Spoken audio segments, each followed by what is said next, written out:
Good evening. My name is Jay Rothman. I am the host of the show. Welcome to Real Men, Real Talk, Live.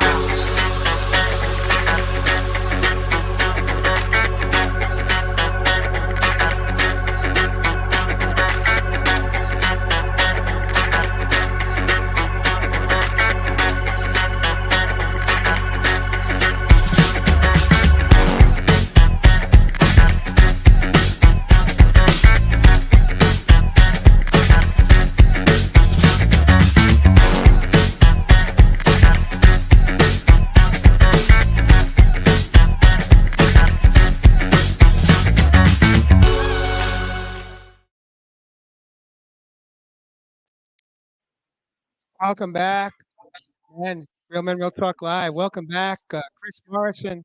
We have Avery, Fletcher, and we have Kaimalu coming in from somewhere in the U.S. of A. Wanted to come over here to welcome our viewers this evening as I'm coming in from a remote location tonight down in what's called the Phoenix Valley. So yeah, I've never won these series before. I've never had the Arizona Cardinals behind me, but tonight I'm right where I'm at. And viewers, if you should hear something you like or love, we invite you to drop down into the comments.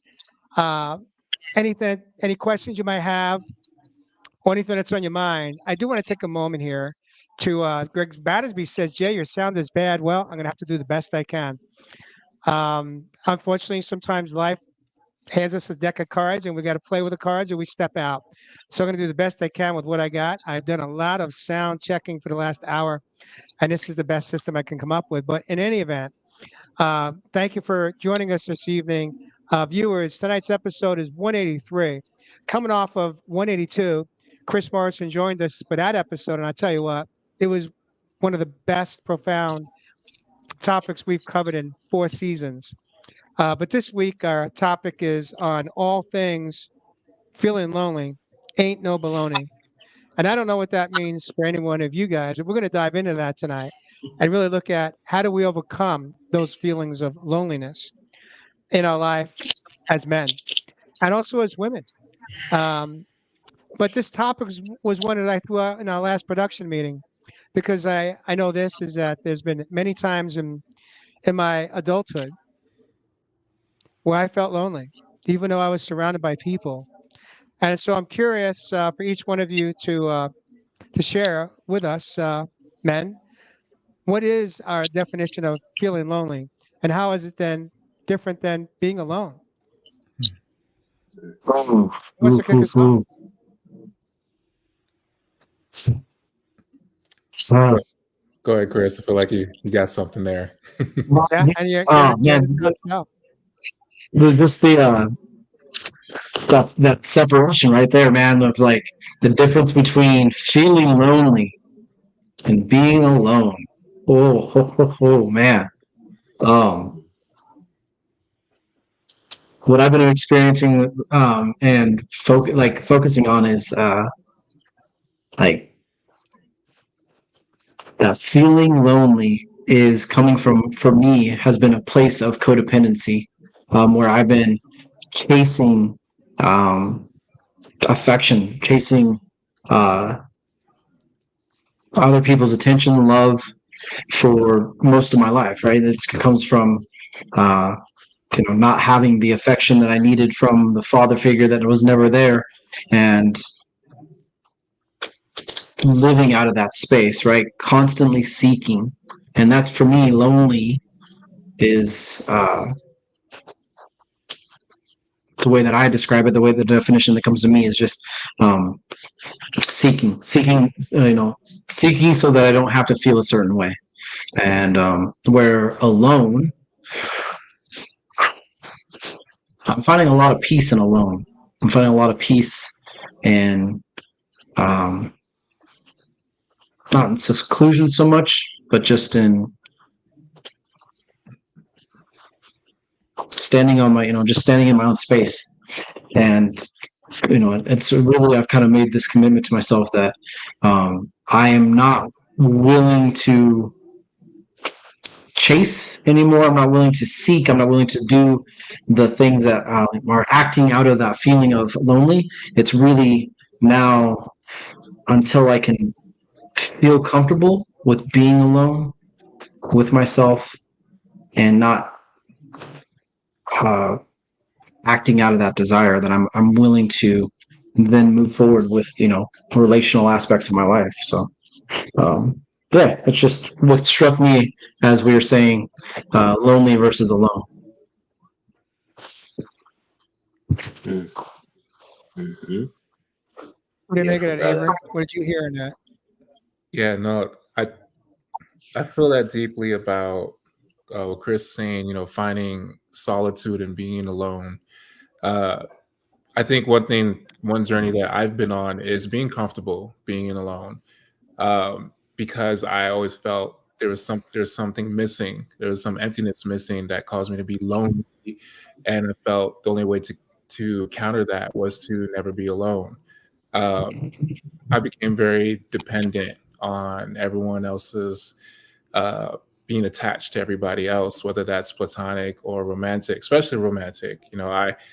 It for a while there was a period where I would just jump from one relationship to the other depending how the relationship ended, which usually ended with me feeling lonely, feeling like something's missing, something that I'm not really getting out of the relationship. So then once the relationship ends, I tend to hop to another one instead of taking the time to understand like where that loneliness is coming from relationships, so I can learn and be in a relationship that really matters to me, where I won't feel that loneliness, that emptiness. And that's what triggers my mind. I think of being alone and feeling lonely as with loneliness, I feel emptiness and a desire to be with someone so that way I don't feel alone. And then the flip side, being alone, I feel gives me the peace and tranquility to not only understand myself, but just give myself the time and space, because I never took the time to figure me out. I've always became whatever the relationship was. I was never my own identity. So being alone has showed me who I really am and what I truly desire, and making sure that I don't feel loneliness when I'm in a relationship. So that's what struck out to me when hearing about this. Mm. Mm-hmm. What about you, Kaimalu? What's it meant? What's it meant for you in your life? Well, yeah, man, to expand on something Avery just said, the times where I've felt the most alone in my life are the times where I have felt disconnected from myself, whether or not there are other people around me or not. If I'm not being true to my core vibrational being, that's the experience that I tend to have. And sometimes I find myself feeling much less lonely in solitude, as opposed to being around people who don't match that vibration of who I truly am, and then shifting myself to match that energy. Wow. Absolutely, Kai. Heck yeah, man. Right off. I was about to say like F yeah, but I was like, we're on live, so no cussing. Yeah. I guess the question really comes: Thank you, brother. how many times, how many of our viewers can identify with this truth? Is how many times have we been in an intimate relationship, including marriage, and feel alone, feel lonely? Yeah. And what is at the root of that is we tend to point the finger and blame our partners, our husbands, our wives Mhm. for that. But is that really where we should be lying or laying the blame? Is there any blame to even lay? As opposed to, is that more about, as Chris mentioned, the word codependency? Are we relying on someone to fill us up, to provide us feeling better about ourselves? Mhm. Mhm. And for me, I found that even when I was surrounded in my home as a husband, as a father, there were many bouts of loneliness, and it was because I there was a disconnection there between me and my ex-wife, and it wasn't because we didn't care about each other. It was because we didn't.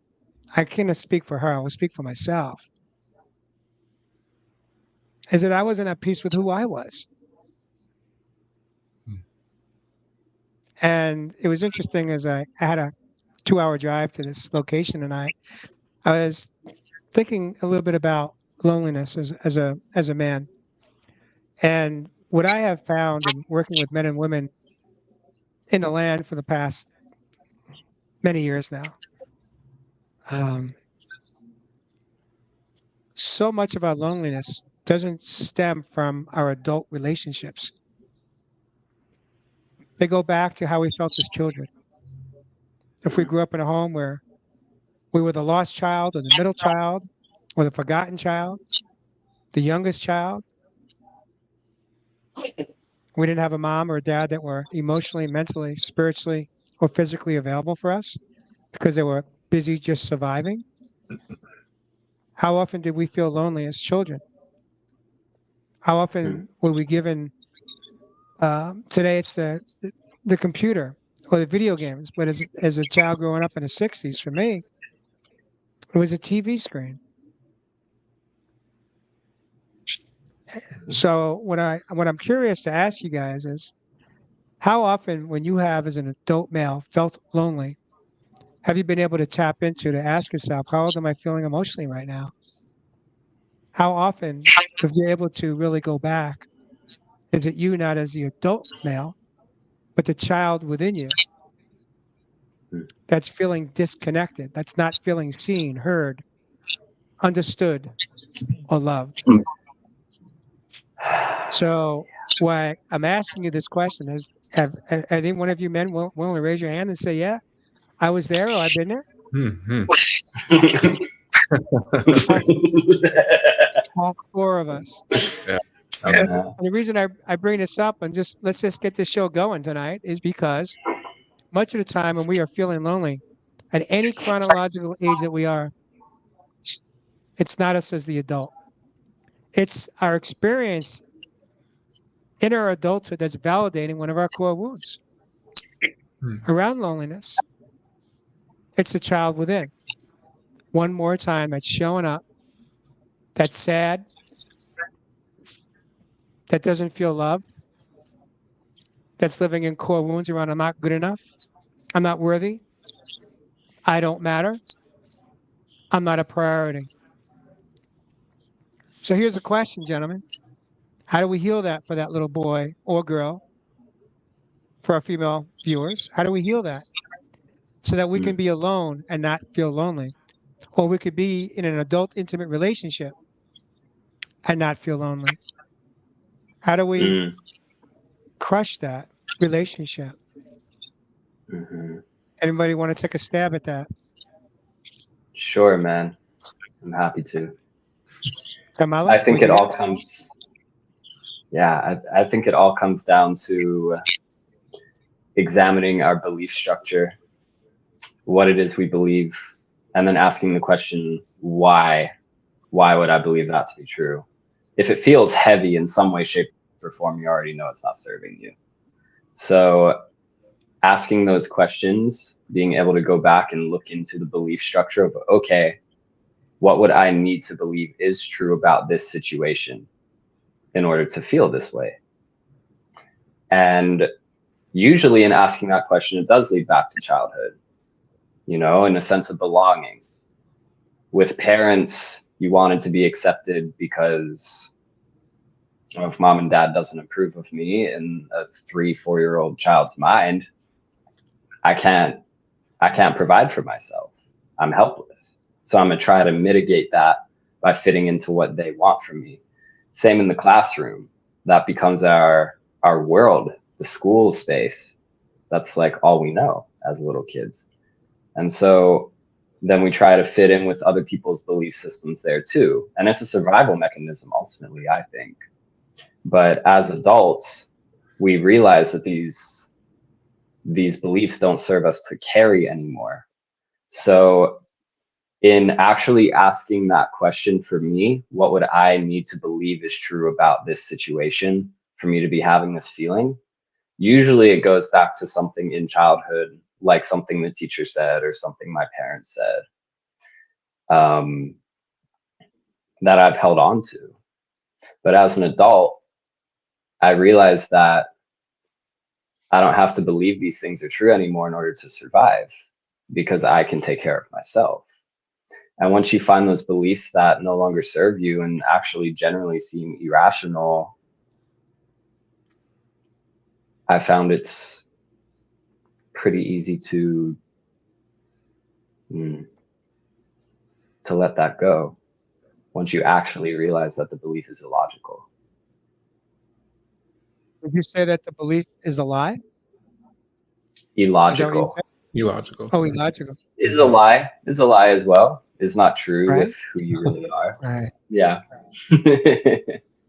Yeah. Yeah. Yeah. No, Rick, go ahead, Avery. oh, I'm sorry. I didn't mean to cut you off. No, go ahead. No, I feel what everything Kai's saying. I think one of the biggest things in, figuring out not only my childhood trauma that may cause my loneliness, but also just what my beliefs were as growing up. Like Kai was saying, we're fed with all these beliefs based off our parents, whether we want their approval, we want them to be proud of us, or whatever the case may be. And that was huge for me as well, especially with being with my mom, because I know I was a priority. I know that she loved me dearly, but because of the having to be in survival mode most of the time, she didn't have the energy or the time to really just be present with me. It would be I can remember clearly in my head, I'm 6 years old and my mom's in the other room watching the Lakers game because she needs time to, decompress because after her long day. But in my 6-year-old mind, I'm like, mommy, play with me. And, she's like, no, I can't. And to me, that I feel like I've done something wrong, or it causes that loneliness in me. So now I'm in my own little room, playing with my toys and trying to, create imaginative friends so that way I don't feel lonely, because the person that I want to spend time with doesn't want to spend time with me. And I think in my situation, I'm an only child, so it was definitely, I had to kind of figure out how to combat that loneliness every day. But one thing that, as I grew up as an adult, that I feel affects me with that is my needing attachment towards people and that acceptance towards people, wanting to be whatever belief that other people have, so that way I don't have to feel alone or feel like I'm being rejected when I ask that I need just a hug or just want to play, or to realize that who I am, my beliefs, that I feel validated that I am a human being who just needs, that quality time, which became my biggest love language. Quality time and physical touch are like my biggest love language. I think that's because of I didn't really get much of that as a kid, right? And I think that causes that loneliness growing up. But as Kai said, one thing that I've learned to really heal that loneliness as that kid I grew up, or that trauma I grew up as a kid, is to find my own beliefs, and that's why I feel taking this time to have my space of being alone, I'm able to discover so much about myself and feel more confident in my beliefs and set those boundaries. That way, though, that loneliness doesn't creep up on me where I'm feeling that emptiness. I'm accepting that I don't need an external source to ease my emptiness. I can find it in myself. And I think that's just really helped me, heal that. Obviously, it's a journey. It's still going. I need to have a conversation with a few people to help with that. That's my mom and stuff. But it's been a good journey. Wow. That's why we do the show. I'm just sitting here in awe. I'm listening to you, Avery, and how you show up, how you've shown up in season 4 each week is just so freaking profound. You speak your truth. And I want to share this with the viewers. After our last show, which blew me away, that show that all 4 of us were on together, called the Unlocking of the Unconscious Document, I had the honor of meeting someone very special in your life, someone that you acknowledged in that last show that you hated for years, your father. But about a week after we were live, you and I had a video chat, and who happened to show up was your dad. And I got to meet your dad. And all I can tell you is I saw so much healing between you and your father in that moment. I could feel it. And it was so beautiful to witness that and to be part of that. I did capture a picture. I don't recall if I sent it to you or not, but I captured a picture of you and your dad standing next to each other and me asking your dad some questions. And it was, I don't know how it was for you in the back end of that, but I tell you what, for me, what a gift that your father's still alive and you've been able to come to peace with perhaps those moments where you felt lonely as that little boy because your dad wasn't present in your life because of circumstances. What's coming up for you right now, my friend? Um, just the sorry. Hey, whoa. Time out, man. I'm going to invite you to take that sorry back because here's my truth. You didn't do anything wrong that validates needing to apologize. You're just showing up as your authentic self, feeling your feelings as a man Yeah, and expressing them. And I'm not here to call you out on it. I'm here to honor you through it right here, right now. yeah. So take it back. And now, if I may, what's coming up for you right now that you're feeling these emotions? No, absolutely. I appreciate that, Jay. That's I'm learning about that, right? Not stop apologizing. Thank you for acknowledging that. But yeah, what's just coming up is just that validation of the healing that my father and I have been doing. Um, this when you said the words, it hit my heart. Like it feels really good to have the relationship I have with my father, and I understand the blessing and the honor it is to be able to even have that experience. Like you said, Jay, with your father passing, and it just makes me understand more. Like this is a blessing for me, and we're doing the work together, and you know, it filled my heart with joy when my father was able to meet you guys and just see him smiling and being present, and just we having a conversation. Even our banter is just, it really warms my heart every single time when that connection hits between us and we're sharing it together. It's something that always wanted growing up, and to know that it doesn't matter about the time. It's never too late, and I'm just really happy. Avery, welcome home. Chris, you're all smiles up on the top shelf of me. What's going on for you? What are Also, you yeah, talk to how are some you, how are you receiving this? You've been in a hot seat now for some time, Avery. So I want Yeah, to give you a moment here to chill. yeah. Chris, what's this all mean for you? How are you hearing this? How are you receiving it? What's coming up for you? Man, it's what it says, but just joy to experience men sharing authentically, joy, like pure, like just like that resonance of just like truth, our truth coming through. God, that's beautiful, man. That's just so beautiful to me. What came to me as we were all chatting is that I'll just share a little story real quick. I was at a Dave Matthews Band. There was like 20 people that I was out there with, and I had this vision, out of body experience of I could literally pull out a gun, shoot myself in the head right here, and no one would even notice. And I believe that. Like I really felt like that's how lonely I was in that moment. 60, How old were you? 70,000 people. How old were you at that time? 20, 26, 20, somewhere in the mid 20s. Okay. Um,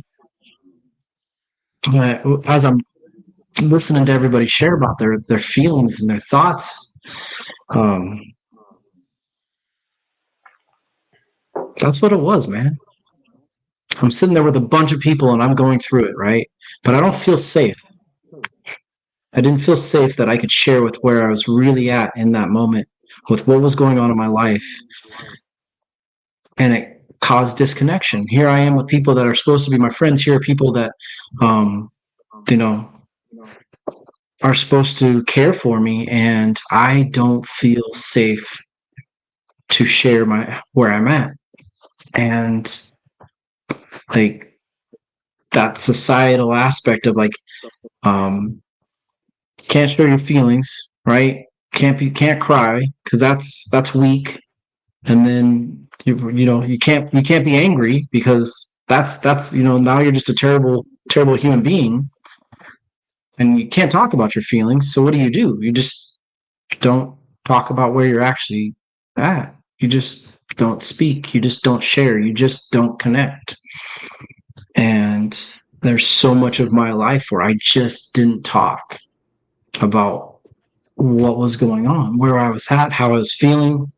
And so it just came out as rage, right? Like those feelings suppressed time and time again over decades just came out as rage. And that wasn't acceptable. And so yeah, it brought me back to that when we first put this topic out there. It took me back to that time, and I've had that same feeling a couple of places, a couple of times where it's just like no one would even notice, and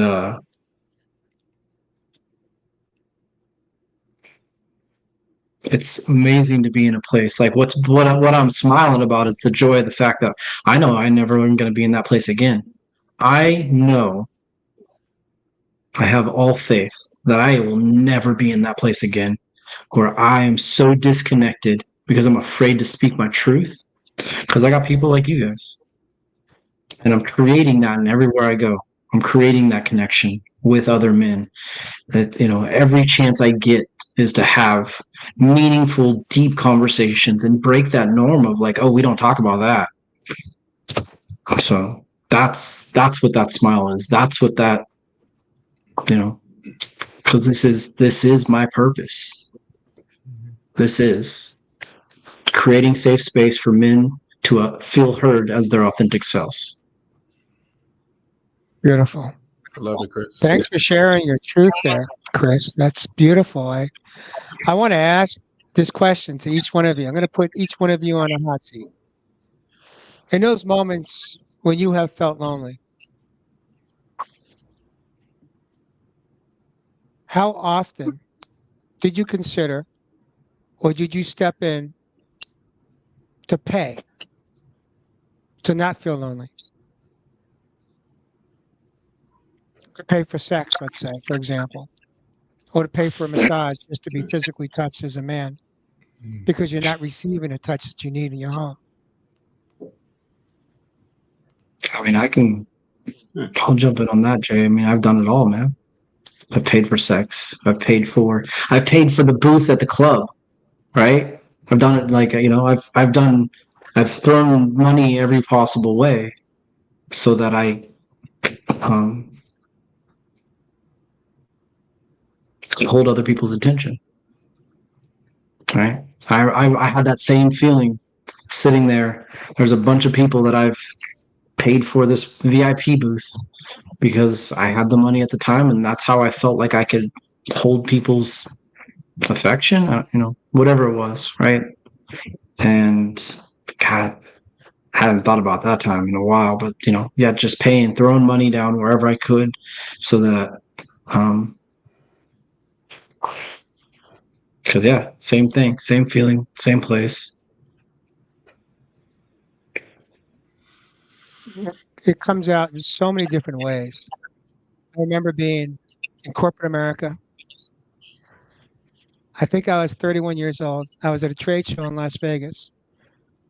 I had all my peers there, all my associates there, Um, but yet I found myself outside one more time for a break to breathe outside off the convention floor. And as I stood outside, I had this moment of truth. One more time, I was by myself. I wasn't surrounded by anybody. It was just me, myself, and I. And I felt lonely.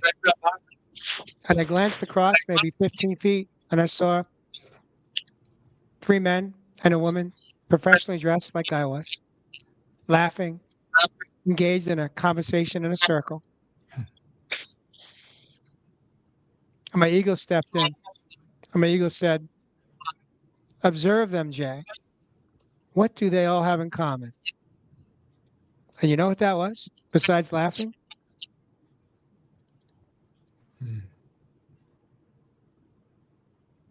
Mm. I had never smoked a day in my life Hmm. till that day. My ego said to me, you want to fit in? You want to be part of? Instead of being alone one more time, feeling lonely? Go over to them, bum a cigarette. You know what happened that day, Chris? And Kaimalu and Avery? I became a pack-a-day smoker Mm. until I had a heart attack at age 48. Mm. I sold my soul. That's just one example. There's so many others because I didn't know what I didn't know. And here's what I didn't know. All of my childhood experiences I carried into my adulthood. The good, the bad, and the ugly.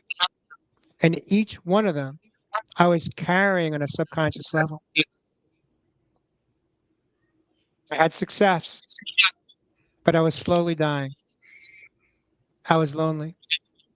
And here's my truth. I didn't understand it until I hit my rock bottom in life. But I've shared this a few times. I don't believe I've shared it on air, but I'm going to speak my truth tonight, Avery. The only difference between a man or a woman that pulls a trigger in their mouth and kills himself is they had the courage. I didn't. That's the only difference. Because my truth was is that I was dying. I was miserable and I got sick. But that's the only separation between those that commit suicide and those that are hurting and in pain is they had the courage to pull a trigger and others have not, like myself. But what I understand today is what my purpose is in life. My why. Mary asked me that on the drive this afternoon as we were reading a beautiful book. And the question is, do you know your why? Why are you here, man? Kaimalu, why are you here? Not on Real Men Real Talk Live, but why are you here in this moment in your life? What are you here for? Do you know? It's a great question, man. Recently, I've been going back and forth on that, actually. I thought I knew, and now I'm not as sure. I know it ultimately boils down to being myself and just acting on my passions as best as I can. But I felt confusion lately about what exactly those passions are.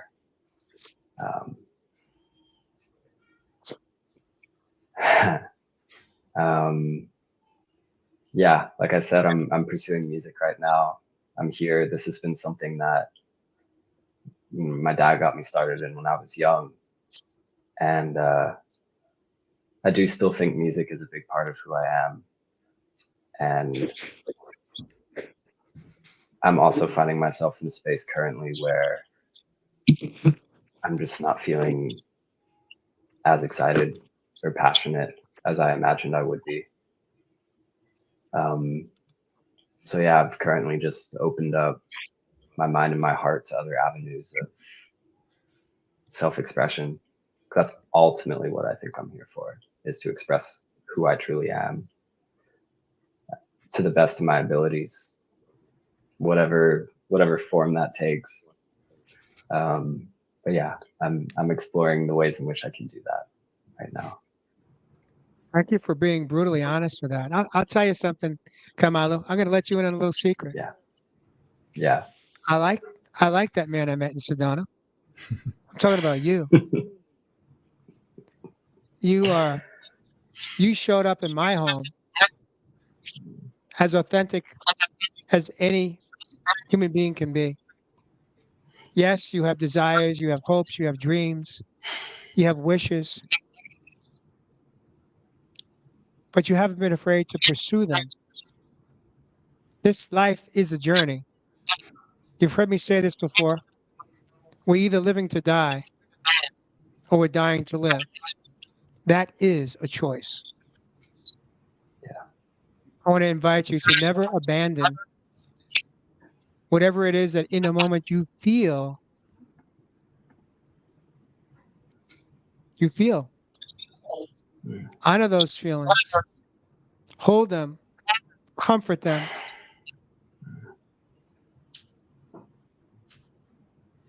Snuggle them.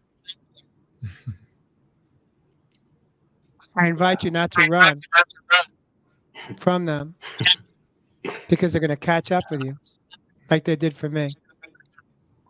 Yeah. Avery, what are Right you hearing about right that, now, my friend? Well, one thing I'm hearing, I want to echo what Jay said about you, Kai. I've not met you in person, but just the conversations we always have, the times we talk here on Real Man, Real Talk, our private conversations. And I've said it to the moon and back already, man. You are a dope individual. And yeah, man, like I get it. I know there is a lot of things you can maybe pursue, things that, you know, maybe conflicting as far as like, oh, maybe I should, pursue this avenue or this avenue. But like Jay said, who you are and your authentic self, Kai, is beautiful. And to just keep your mind open into those possibilities of what you can accomplish. I feel you can accomplish anything you set your mind to. And the fact that you take those steps forward. Like you and I talked about this, how I was like, oh, I got into, always thought that money was really important and I had to pursue, the interest that will give me the most money versus like pursue the interest that will give me what I feel is my purpose. And, just you hearing you and pursuing the things that you do, it motivates me constantly. Like I don't tell you that, and I actually owe you a message back. I haven't forgot about you, but it motivates me to pursue the things that I felt fearful because I felt like not because it wasn't my purpose, but that it wasn't the right avenue for me because whatever condition was tied to it. But I'm now, because of your insights and just how you carry yourself and leaving a blueprint with your footprints, I'm now pursuing things more that I'm really loving to do just because I want to do it and feel like maybe this is my purpose. Maybe it isn't, but I'm going to try it anyway. And we're going to go with the flow. So. Wow. Thank you so much, brother. Yeah. Wow. Chris, I'm curious. I'm curious, Chris, real quick. Good. You've had a significant pivot in your life, most certainly. And in doing so, are you finding that you are experiencing less loneliness, even though you are not in a current relationship? Yeah, man. Being in alignment. Being in alignment with my purpose. And having discussions that are meaningful like this. There's only been brief moments of feeling lonely, and they are very fleeting. And so yeah, no, the being much more aligned, much more focused, and kind of speaking of what you're just saying though, even in the search of the purpose, like you moved up to North Carolina, right, to chase music and stuff like that. It's like you're at the edge, right? You're at the edge of what you've experienced before. And every time you move into that edge, I'll speak from my experience, right? I'm not going to, I'm on this journey. I'm pushing at the very edge of anything that I've ever experienced. And I have a lot of dissonance in the back of my head because my brain doesn't want to do something new. It wants to sit in a space that's comfortable, right? Because that's just the way that we've evolved. It's a simple Like there's a simple caloric calculation.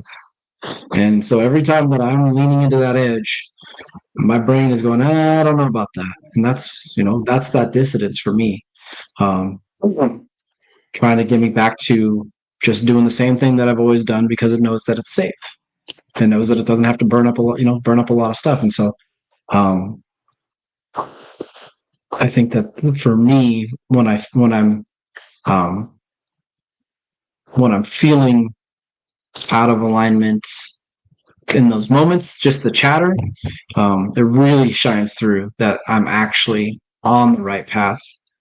Those feelings that I get, those thoughts that race through are just knowing that I'm pushing my boundaries. I'm growing. It's growth, right? I got to give it to Christina. She had the best line, feeling fake or feeling dissidence on our purpose is the lactic acid of growth. I was like, that is amazing. It is the feeling that we feel when we know that we're growing. So I just want to acknowledge you for feeling it, man. You're growing. Thank you, brother. Yeah, thank you all. Really, truly. It means a lot to me. I want to give each one of us an opportunity to share. At this point in the show this evening, we're 40 minutes into it, 41 minutes in. Let's share some tips, tricks, and tools on how to navigate out, how to come back to the surface, how to swim out of loneliness. Some different ways that you have embraced bringing yourself out of those moments of what feels like despair, feeling like no matter what, you're one more time, you're alone, even if whether you're in a relationship or not. What are some of the tools that you have used to navigate out of those moments of despair? Avery, want to kick us off? Yeah, I can do that. Yeah, speaking for myself, one of the biggest tools I've used is first taking accountability that it's no one else's job for me to not feel alone, that it's my job to feel that emptiness I may feel, whatever feelings that may arise, the emotions, because they happen, they come. So that's the first step for me, is taking accountability that, like, all right, I'm feeling these emotions, but it's on me, right? It's on me to make a choice to get out of this dark. And one thing that helps me is just doing the things I love, whether that's playing a video game, working on music, or even working on some designs, or anything that's being very creative. For me, helps me get out of that. Listening to music and really just resonating with songs that may be an emotion that I'm in. My Spotify, I have I think Spotify says I have over 90 different playlists, and they're all tied to my different moods, emotions, and situations and stuff. And I feel in those moments where I have those emotions, I play those music, and it kind of just, helps me get out of that place. It helps me feel more back in my center. It helps me regulate those emotions and take the accountability that, yes, I may feel alone at this moment, but it is my choice to get out of this. And what do I need to do to get out of it? And again, yeah, for me personally, it's just, I got to be creative, because I feel when I'm not creative, that's actually when my loneliness happens. That's one thing I've learned about myself is if I'm not in a creative space, if I'm not in that mood to really just create something beautiful, or not even beautiful, just create something to manifest, then that's when my loneliness starts to reside, because I feel like I'm not using my full potential or my purpose, for myself. Beautiful. Kaimalu, what do you got? How do you pull yourself out of those moments of loneliness or despair? I think Avery touched on a lot of really solid points there. I specifically really resonate with the music one. Getting in the car and driving and listening to playlists that just really hit the root of whatever it is I'm feeling in that moment. Yeah, I bring it back to basics, man. As best as I can, I'll try my best to relax and sit with the feeling. One of the ways I do it when I have the means to is to take a bath. I find something about the water, or even just getting in water. Back on the island, I used to go in the ocean a lot. And something about the water, like, feels like it helps ease and move emotions and feelings through in a more calm way, in a more peaceful way. I also totally agree with Avery that at the end of the day, it's no one's kuleana, it's no one else's responsibility to take care of our emotions but ourselves. That said, I think I definitely have felt the power of solid support in my life. And I actually just talked on the phone with Jay the other day because I've been sifting through some things, and I have been feeling lonely in Asheville. I'm in a space with some guys who are really lovely people, but it just feels like there's a dissonance on some level. And I haven't found a whole lot of community outside of it. And I called Jay and I spoke with him about that, and he was able to hold the space and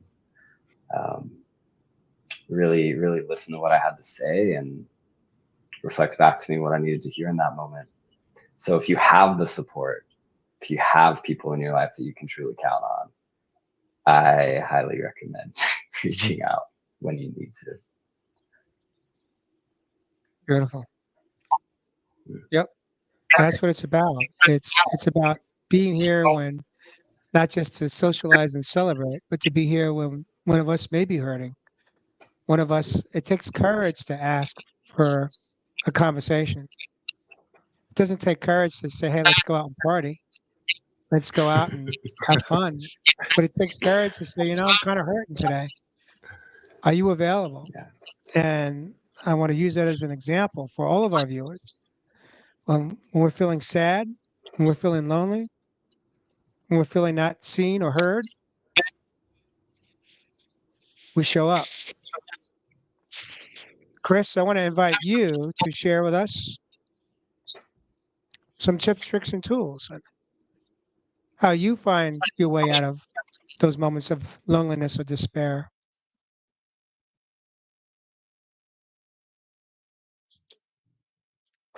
You know, both Avery and Kaimalu have kind of touched on is get into creation, get into action. Um, alignment. And alignment's big. The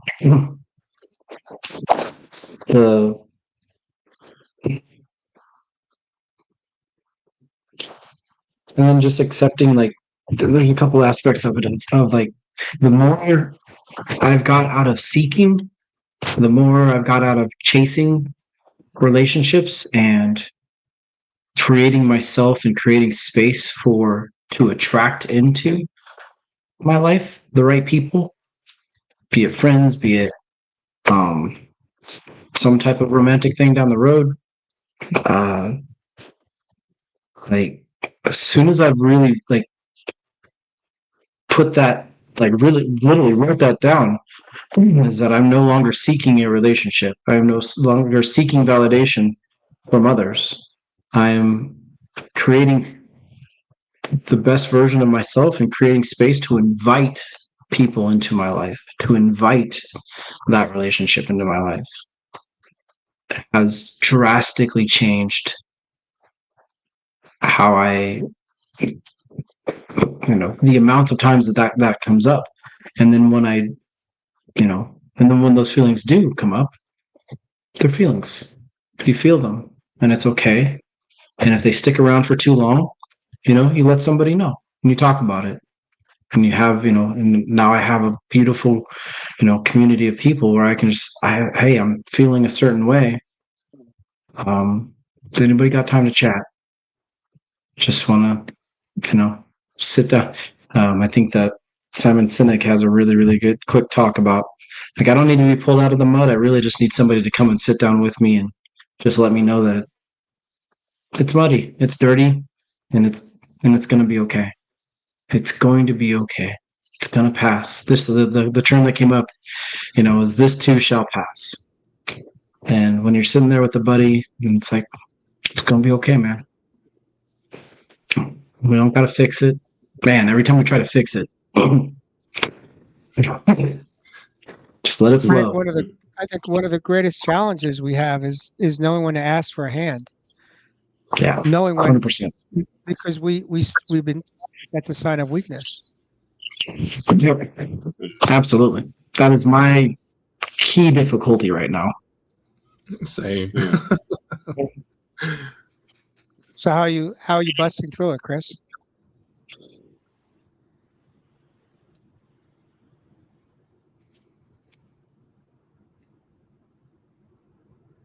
Early contact with a few key people.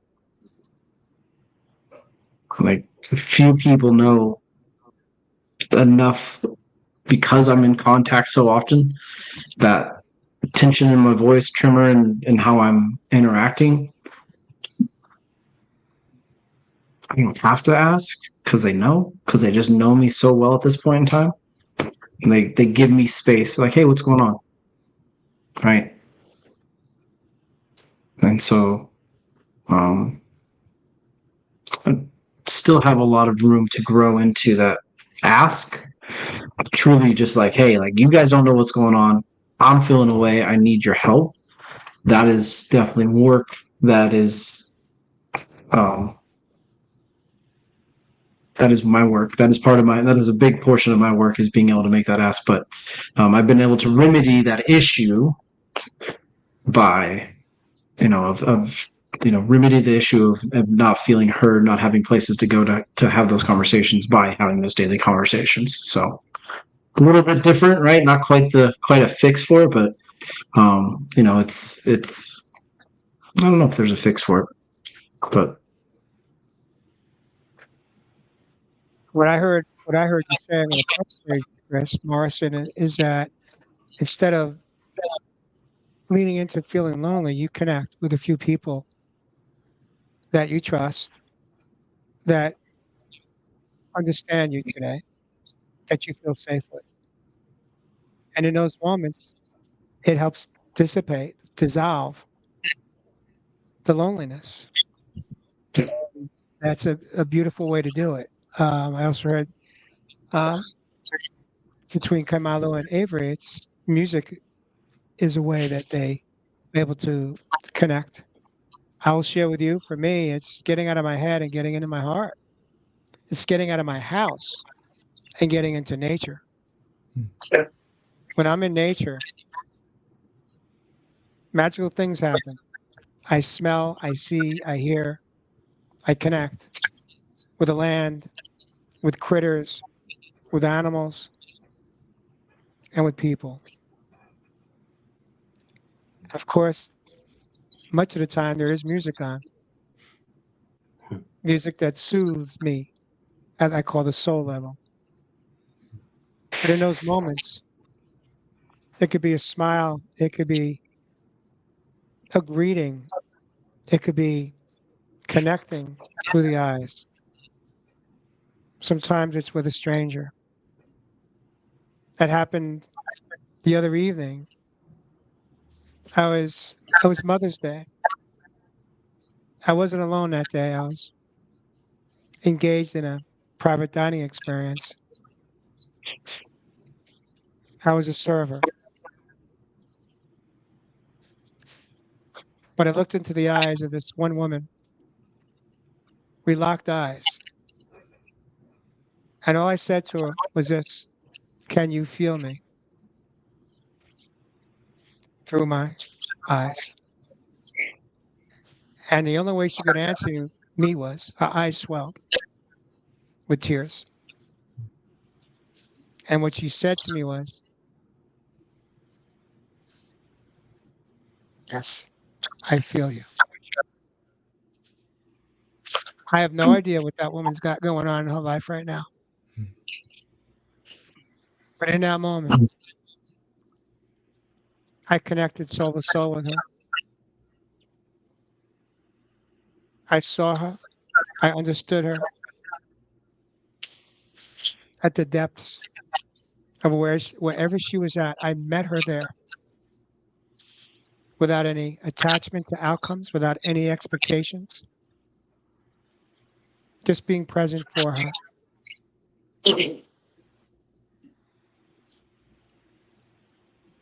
As long as I show up for myself first and then for others second, I'm living my why today.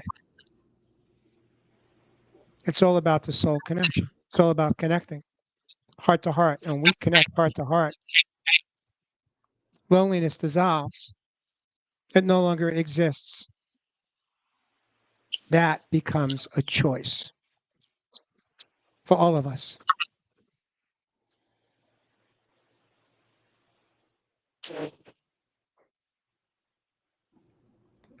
It's beautiful, Jay. It's a beautiful way to live.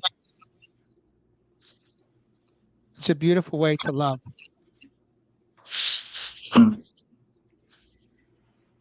It's a beautiful way to evolve as a man.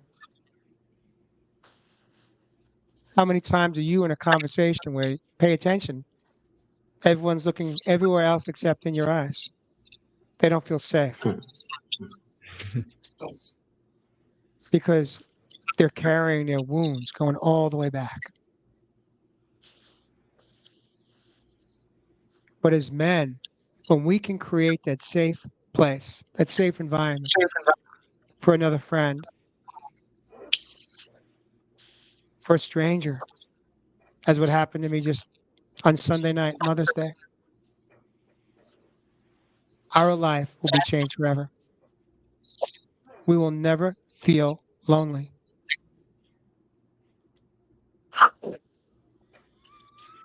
And so on that note, as Kaimalu just dropped out, he's had some technical difficulties this evening, but we pivoted, we played, we showed up tonight, we volleyed.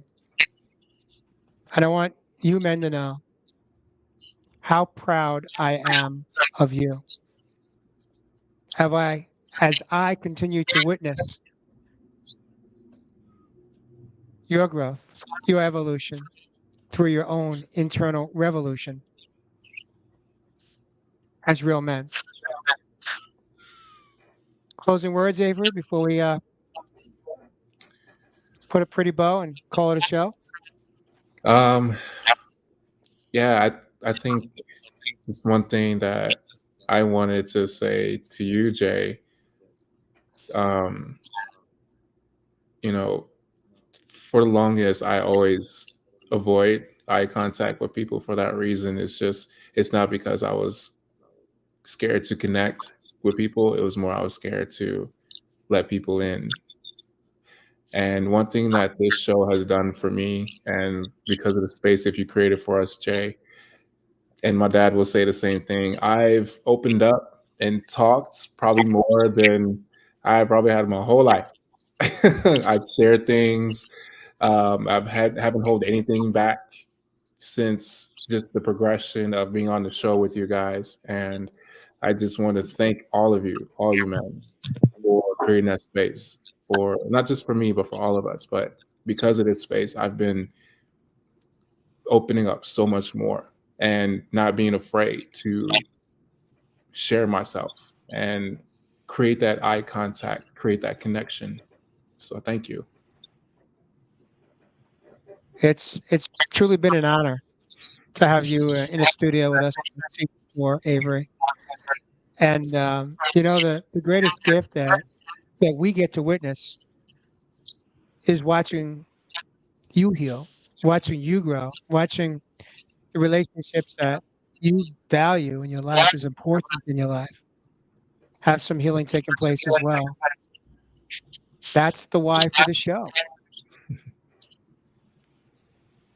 Closing thoughts, Kaimalu. Well, firstly, Avery, brother, it is such an honor and a privilege to be on this journey with you and with all of you guys.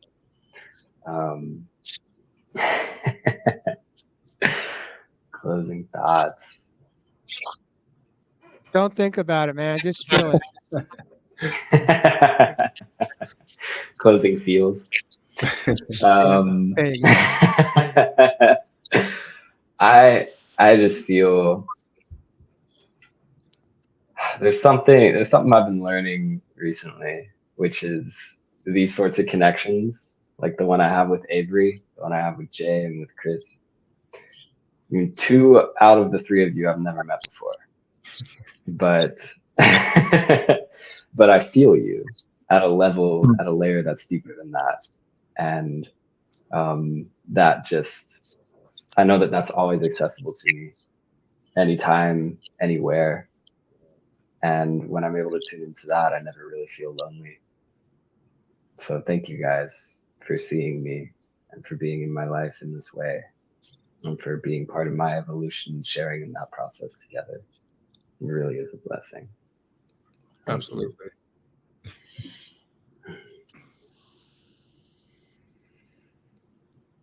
Sometimes silence is more powerful than the spoken words.